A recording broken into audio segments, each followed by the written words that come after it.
Atal. Hello everyone.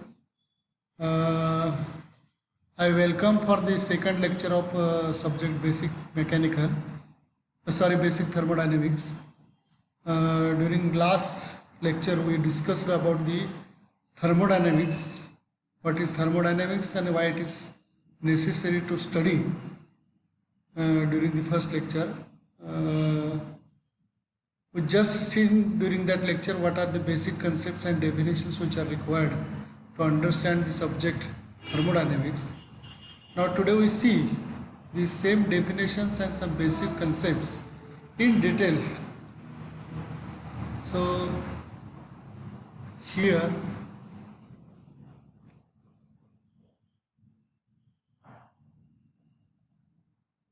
here again we start with fundamental concepts and definitions. So first, thermodynamics. So during first lecture I have started what is thermodynamics, why it is necessary, what is about the thermodynamics. So again I have given one more definition here. It is the science of the relation between heat, work and the properties of the system. How to adopt these interactions to our benefit, and thermodynamics enables us to answer these questions. So that means we know that thermodynamics is a science which is related with energy and interaction. So that means mostly heat energy is converted into motion and motion is converted into heat, and the application of the same is applied, or it is very useful to study the concept of the interaction for our benefit. So during first lecture I told you, everywhere you take every equipment, that may be industrial equipment, that may be home appliances, everywhere a principle of thermodynamics is applicable. Now examples, if we like, for example, you see, to rise the temperature of water in kettle. Second, burn some fuel in the combustion chamber of an aero engine to propel an aircraft. Cool our room on a hot, humid day. Heat up our room on a cold winter night and have our beer cool. So these are some examples where the thermodynamics is applicable. What is the smallest amount of electricity oblique fuel we can get away with? What is the smallest amount of electricity or fuel we can get away with? This is the question. On the other hand, we burn some coal or gas in a power plant to generate electricity. Petrol in car engine. So we can ignite a petrol in a car engine. What is the largest energy we can get out of these efforts? Thermodynamics always us to answer some of these questions. Now definitions. In our study of thermodynamics, we will choose a small part of the universe to which we will apply the laws of the thermodynamics. We call this subset as a system. So during first lecture also we have know three fundamental definitions: system, surrounding and boundary. And during that lecture I also told you that a system is a space in universe where our attention is focused to study the thermodynamics, and a line, imaginary line, which bonds that imaginary body is a boundary, and all other outside to that boundary is a universe. So system, surrounding and universe, or universe, instead of universe we can also call it as a surrounding. So system, boundary and surrounding. So boundary separates the system from surrounding, and all together we may call it as a universe. Then second definition, the thermodynamic system is analogous to the free body diagram to which we apply the laws of mechanics that is Newton's law of motion. The system is a macroscopically identifiable collection of matter on which we focus our attention. For example, the water kettle or the aircraft engine. Now definitions once again. The rest of the universe outside the system, close enough to the system to have some perceptible effect on the system, is called a surrounding. So already I have told you that a system which is bounded by imaginary line is a system. The imaginary line is a boundary and all other outside that boundary is a surrounding. The surface which separates the system from the surrounding are called boundaries, as shown in the below. Walls of the kettle, the housing of the engine. So you see that system, the imaginary line which is shown is a boundary and the surrounding. Now types of the system.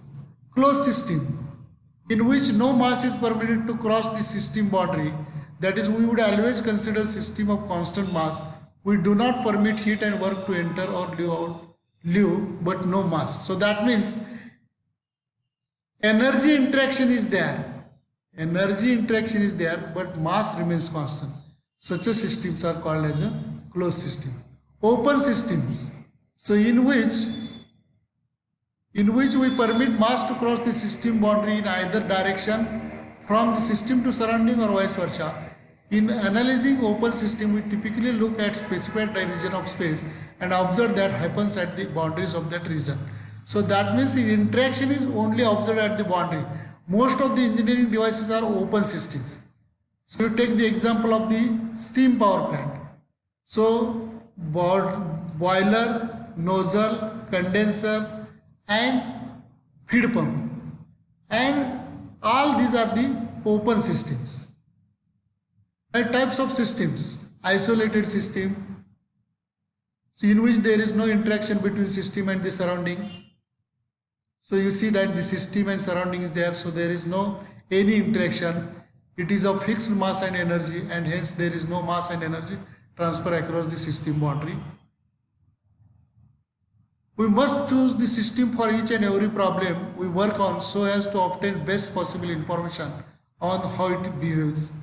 In some cases, the choice of the system will be obvious, and in some cases not so obvious.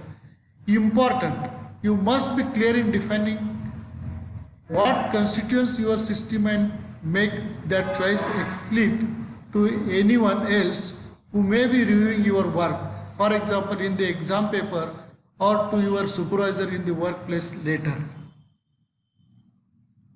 Now, choice of the system and boundaries are at our convenience.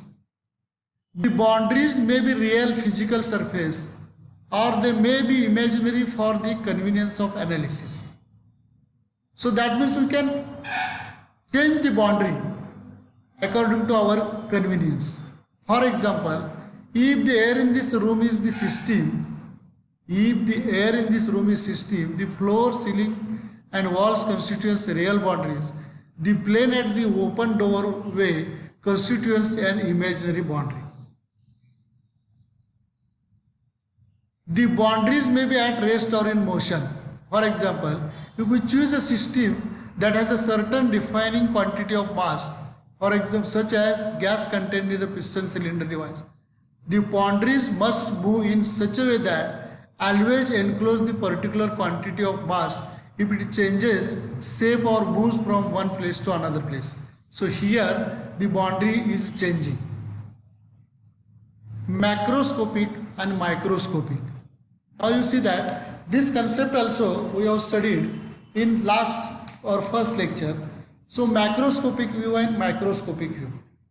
So here we can study whenever the study of the thermodynamics is to the molecular level, then we said that study is a microscopic study.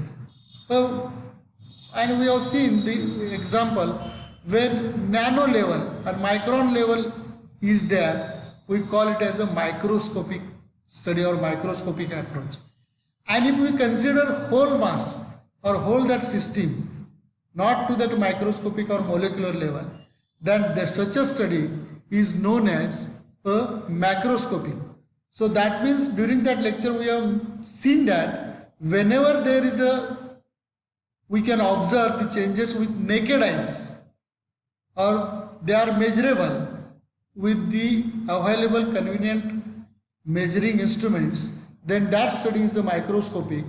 And if the changes are not visible to our eyes, that to the micro level, then that study is known as a microscopic MICR or microscopic study.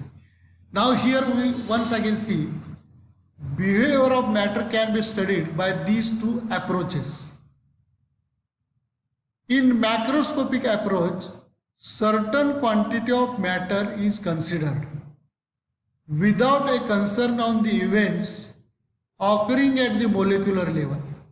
Once again we can read, in macroscopic approach, certain quantity of matter is considered without a concern on the events occurring at the molecular level.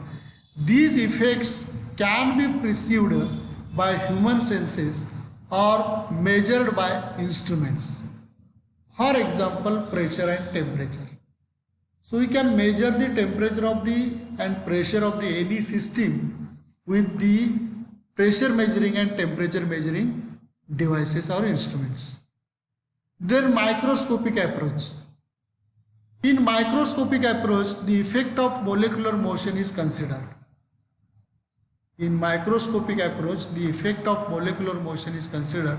For example, at microscopic level, the pressure of gas is not constant. The temperature of gas is a function of the velocity of molecules. That means whenever we consider a whole system, we can measure their properties, then that study is macroscopic. When we go to the macroscopic level, micro level, so we have to take into consider properties of that individual molecules. So that means that individual particles separate properties multiply by that plus that whole properties. So that means the clear micro level study is carried out in this microscopic study. Most microscopic properties cannot be measured with the common instruments, nor can be perceived by human sense. Microscopic approach. In microscopic approach, the effect of molecular motion is considered. Example, at microscopic level, the pressure of gas is not constant. Okay, thank you.